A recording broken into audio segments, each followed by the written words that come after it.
na lista. Assunto para a nossa entrevista é com Leonardo Trevisan, professor de Relações Internacionais da ESPM.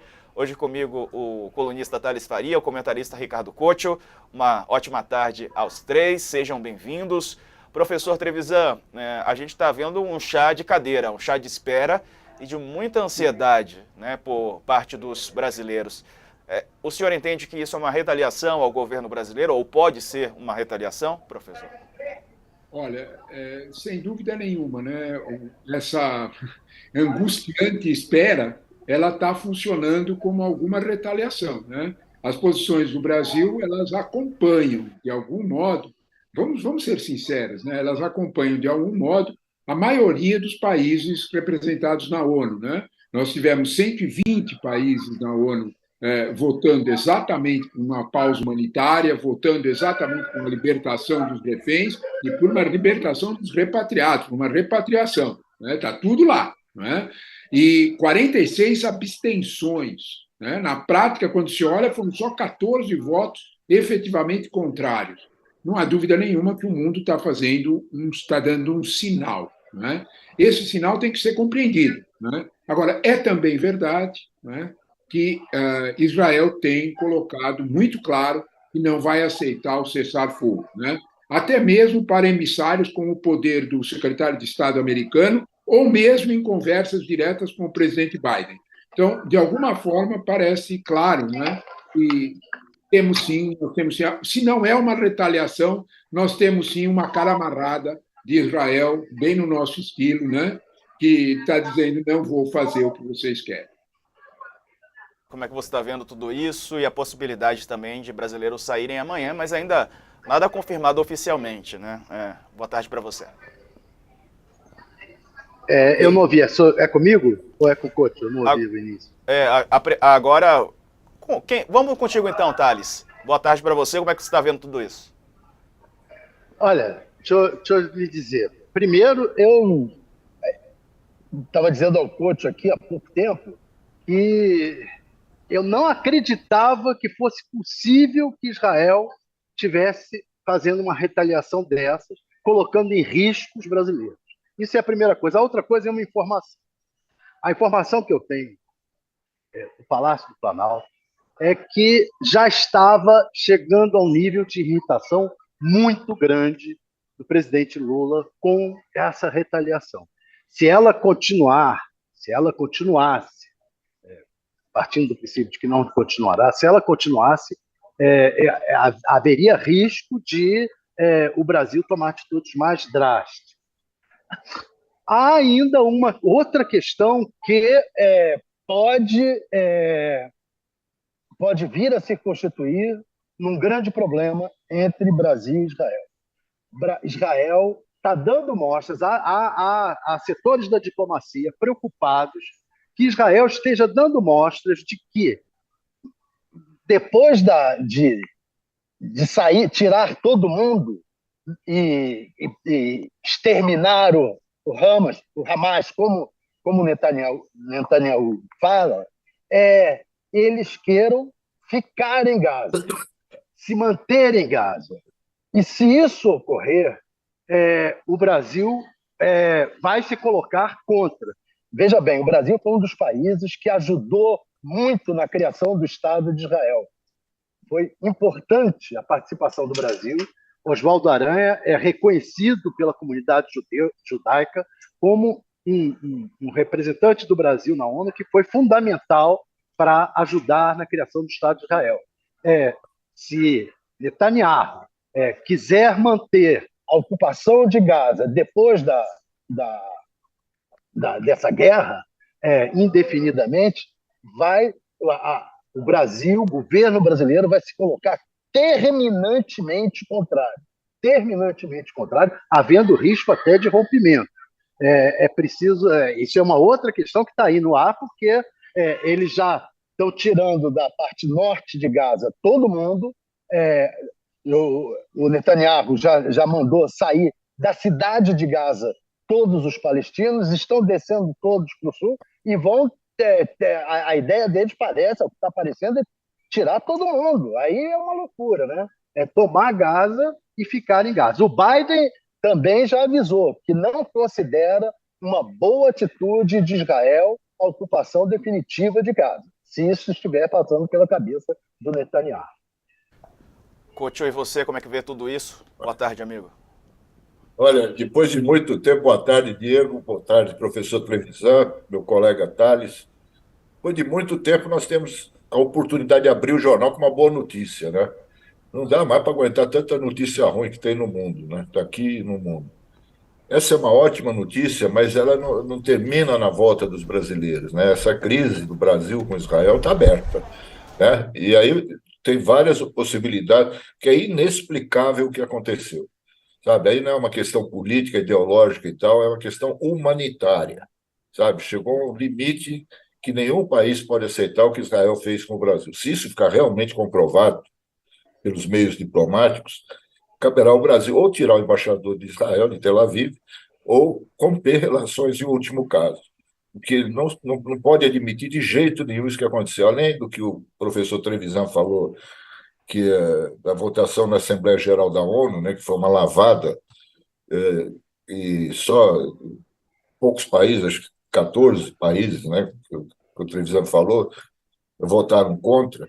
Nós tivemos também no Conselho de Segurança da ONU uma baita maioria, né, a favor do corredor humanitário, da proposta do Brasil, né? E só votaram contra a proposta Estados Unidos e Israel. Aí é preciso ver também, né, como é que fica a relação do Brasil com os Estados Unidos, sabe? Porque a coisa está se radicalizando tanto no Oriente Médio que a essa altura do campeonato tudo é possível acontecer, né? E Israel continua avançando. E até agora tem pleno apoio dos Estados Unidos, mesmo que o Biden dê conselhos para ir devagar e tal, não matar muita gente. Israel não está ligando para ninguém, tá? Eles estão avançando lá. E a esperança que eu tenho, muita gente tem, é que o Biden perceba que isso está prejudicando a campanha dele para a reeleição, né? Várias pesquisas divulgadas nos Estados Unidos mostram que ele está perdendo votos. E está perdendo não para o Trump, está perdendo para ele mesmo, né? A ala mais progressista, mais à esquerda do Partido Democrata, não concorda com essa posição americana. Os protestos se repetem nos Estados Unidos, o que faz lembrar o que aconteceu na época da Guerra do Vietnã, né? Também começaram poucos protestos pequenos e que foram crescendo a tal ponto que os Estados Unidos se viram na única condição de sair de lá, né? De entregar os pontos. Isso é o que pode permitir, né, que essa desumanidade, essa atrocidade que está acontecendo na faixa de Gaza tenha um fim e que seja breve, porque está morrendo muita gente, muita criança todos os dias em Gaza. Professor, e essa possibilidade de rompimento com Israel em algum momento? O que te parece, né? Por exemplo, vou citar um caso dramático que eu espero que não aconteça, mas se algum desses brasileiros morrer, por exemplo, diante desse impasse, né, que já poderia ter saído, é um grupo pequeno, 34 pessoas, e alguém for morto nesse conflito, é o caso de romper relação? Como é que o senhor vê isso? Olha, se a gente olhar um pouquinho, com um pouco de calma para esse processo, a gente vai observar uma situação que é clara, não é? O Brasil tem caminhado no estrito cumprimento do que são as decisões da ONU. É isso, né? O Brasil não rompe em momento nenhum, aquelas posições relativas, as imagens que vocês estão mostrando são dramáticas, né? É isso que o Costa está falando. É muito difícil, né? Olha os quadros, né? Olha as imagens, né? Então, quando nós olhamos para essa situação, é evidente, né, que não é para gravar mais com esta realidade, né? Se nós olharmos para essa posição, a posição brasileira em relação a Israel é de cumprir os princípios da ONU. Quem não está cumprindo é Israel, né? Então, se de alguma forma o Brasil tiver que tomar uma medida de preservação dos seus interesses, ele está tomando uma medida de preservação junto com toda a comunidade internacional. Eu chamo a atenção, né, para uma declaração bastante relevante, está na revista Economist da semana passada, né? A Economist é uma revista que tem anos e anos de, vamos dizer desta forma, bastante proximidade com proteção ao Estado de Israel.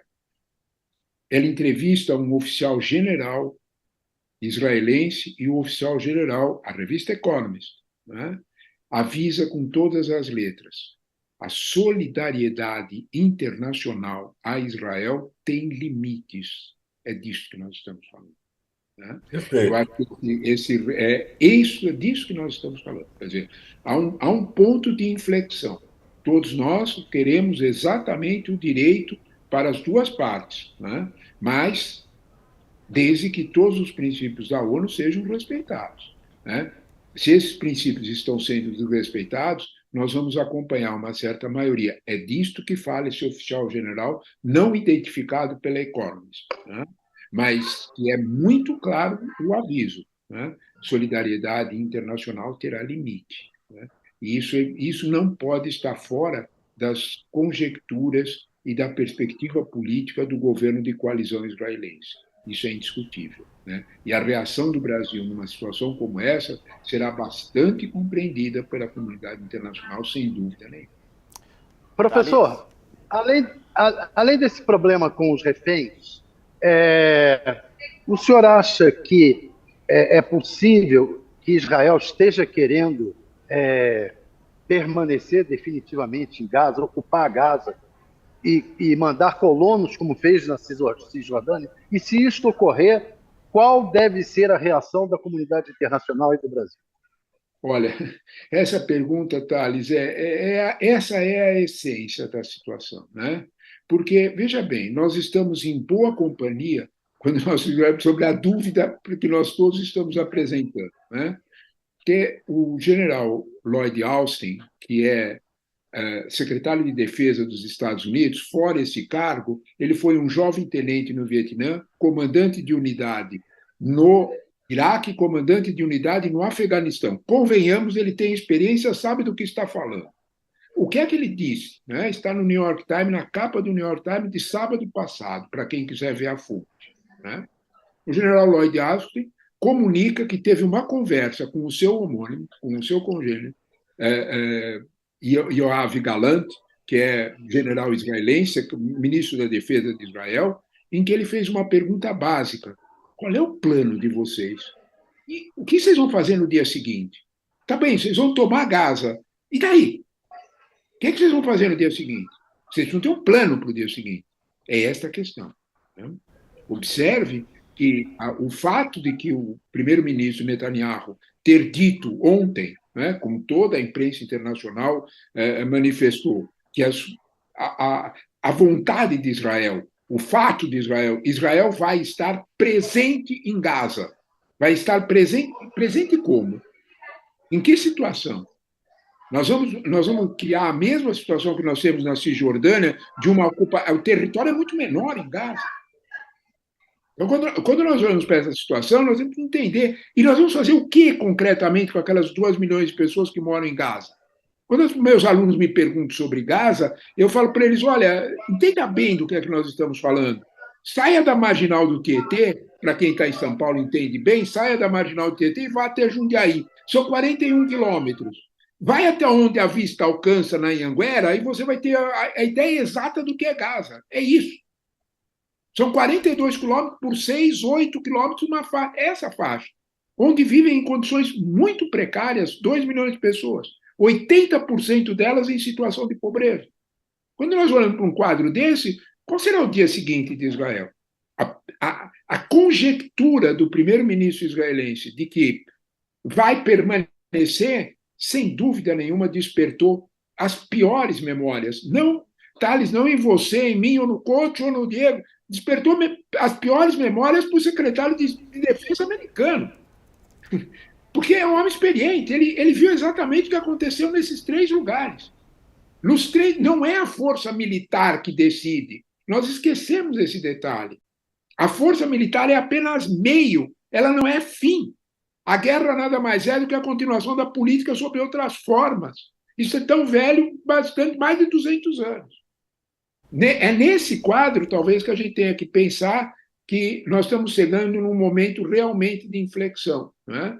Que é o mundo cobrar de Israel o que é que ela quer, o que é que Israel quer fazer com a sua vitória. Que a vitória de Israel virá, isso é indiscutível. que é que Israel vai fazer com ela? Essa é uma pergunta que eu, você e o mundo inteiro está tentando responder.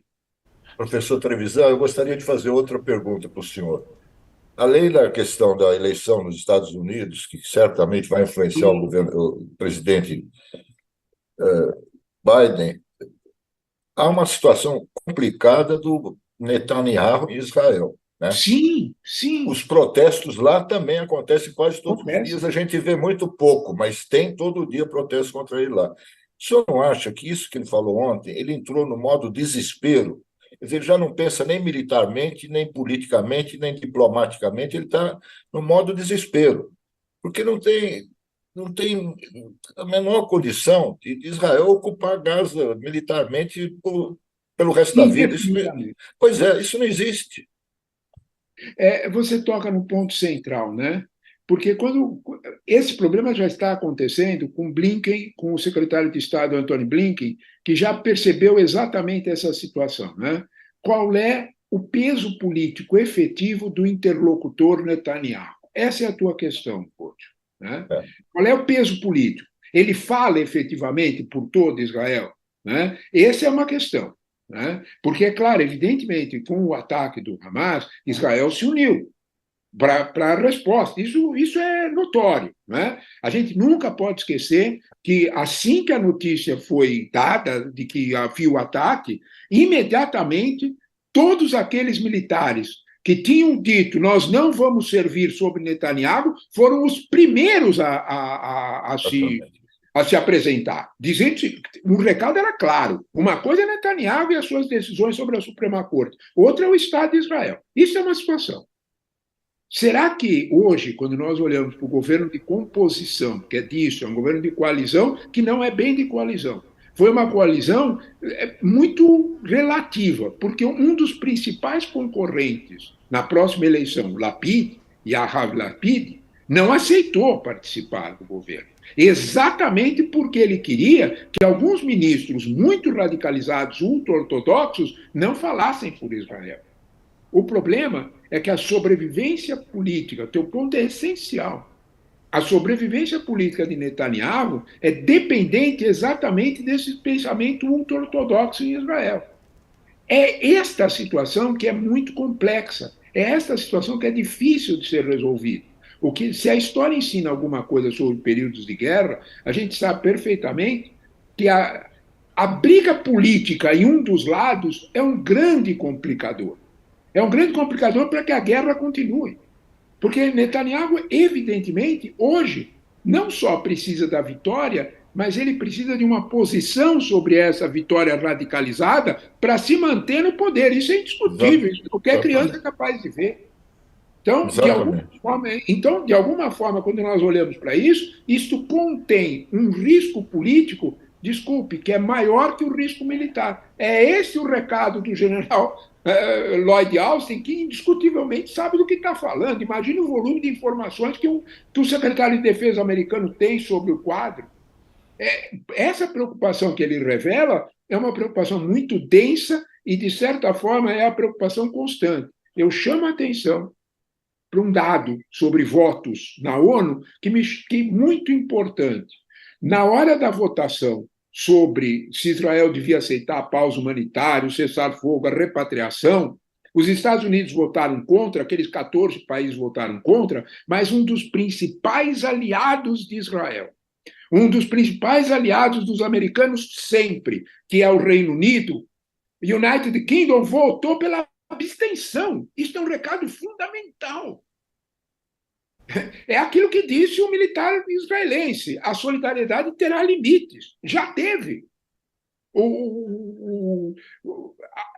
A posição do Reino Unido, sempre favorável a Israel, foi de abstenção, por esta mesma razão. Será que nós, quando falamos de Israel, nós estamos falando de Netanyahu? É essa a questão.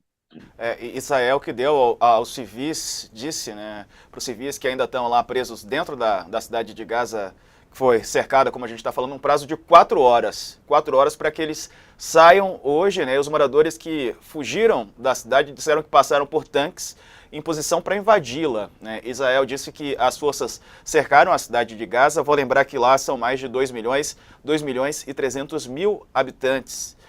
E eles disseram que as forças estão prontas para atacá-la em breve, para a campanha de acabar com o que eles chamam de acabar com o Hamas, né, ao atacarem exatamente a faixa de Gaza depois do ataque terrorista do Hamas no dia 7 de outubro. Hoje o ministro Mauro Vieira falou sobre essa não resolução, não acordo na ONU, né, essa não, digamos assim, essa não funcionalidade, né, esse funcionamento inadequado da ONU. Vamos ver. Em outubro, ocupamos a presidência do Conselho de Segurança das Nações Unidas, que coincidiu com os trágicos desenvolvimentos em Israel e na faixa de Gaza. Mobilizamos todos os nossos esforços para reverter a paralisia do principal órgão do sistema multilateral em favor de uma solução para a alarmante situação humanitária na região. É lamentável, além de moralmente inaceitável, que uma vez mais o Conselho de Segurança não tenha conseguido estar à altura do seu nobre mandato. Concorda, professor? Esse é o ponto, né? O Conselho de Segurança não está à altura do seu nobre mandato. Tudo aquilo que não está à altura do seu nobre mandato está prestes a ser reformado, né? Ele vai ter que ser reformado. De uma forma ou de outra, nós estamos chegando, sabe, às vezes eu penso que isso é quase a agonia do mundo herdado da Segunda Guerra Mundial, né? É um processo agônico desse mundo herdado, do mundo bipolar da Segunda Guerra Mundial, né? O mundo União Soviética, Estados Unidos, sobrou só Estados Unidos, ele se imagina, há uma nova reconfiguração geopolítica do mundo, em que, de algum modo, apenas esse direito de veto desses países não está sendo suficiente para dar conta dos problemas, né?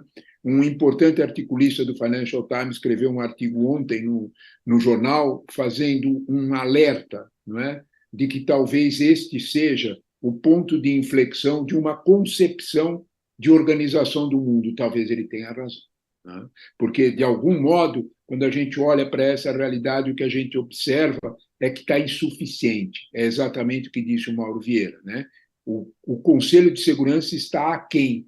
O que é que nós estamos esperando quando uma situação que o Conselho de Segurança está aquém, não há outra situação a não ser reformá-lo para que ele fique absolutamente responsável pelas suas funções, né? Professor, o senhor falou aí sobre essa unipolaridade, né? Quer dizer, estamos agora, não temos mais um mundo em que havia Rússia, bipolaridade Rússia e Estados Unidos. Agora, tem a China, né? A China assumiu uma posição muito importante. É a grande potência junto com os Estados Unidos. No entanto, eu não estou vendo a China protagonizar essa discussão sobre o Oriente Médio. Por quê? Olha, deixa eu só acrescentar uma coisa, professor. A China é a atual presidente do Conselho de Segurança. Exatamente. Eles assumiram no lugar do Brasil. Este mês. Veja bem, sabe, Thales, quando a gente olha para isso, nós temos que olhar dois movimentos da diplomacia chinesa. A diplomacia chinesa nunca se move frente aos holofotes, nunca. Ela se move em silêncio. Eu chamo a atenção para a força da diplomacia chinesa no comunicado de Hassan Nasrallah, que é o líder do Hamas do Hezbollah na Cisjordânia anteontem. E todo mundo olhou para aquela declaração dele e ele disse o seguinte: olha, fez aquela narrativa de proteção ao Hamas, de proteção aos palestinos, mas disse muito claro, nós não vamos declarar a guerra agora a Israel. Thales, atrás dessa contenção do Hezbollah não está apenas o Irã. É claro que o Hezbollah obedece o Irã, isso não há dúvida nenhuma, todo mundo sabe. O problema é quem é que chegou na orelha do Irã, na orelha do Khomeini, e disse para ele, vamos com calma. Para a gente entender esse movimento de contenção do Irã, a gente precisa entender que no final da semana passada, até terça-feira da semana passada, quem visitou Washington que chegou na terça, saiu na sexta da semana passada, foi Wang Yi, que é o chanceler chinês.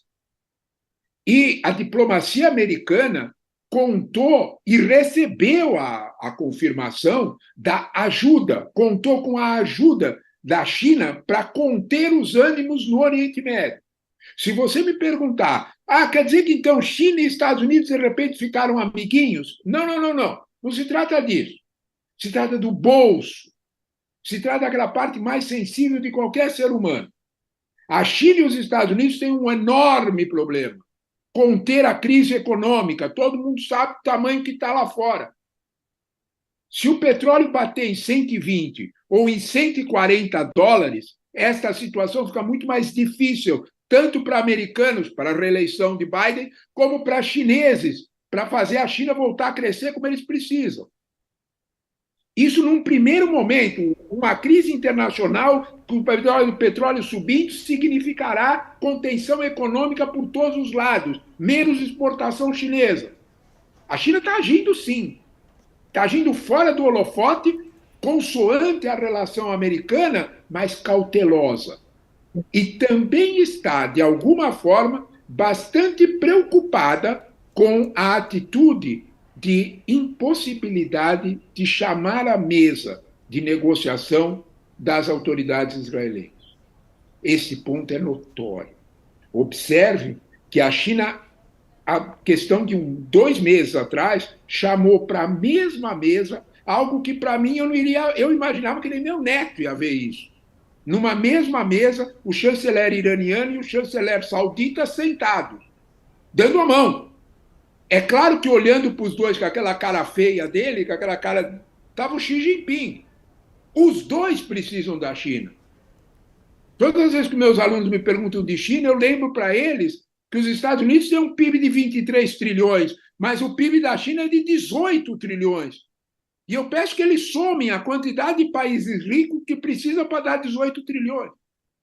Aí você tem uma ideia exata do tamanho da China. E tem uma ideia exata de que a China joga pesado. A China, há um mês atrás, fez uma comemoração da BRI, da sua Belt and Road Initiative, em que ela reuniu 140 países. Quando a gente olha para isso, né, de ter uma ideia exata do poder diplomático chinês e de como ele consegue agir efetivamente, até mesmo nas sombras e principalmente de uma forma, vamos dizer assim, conciliada com a diplomacia americana.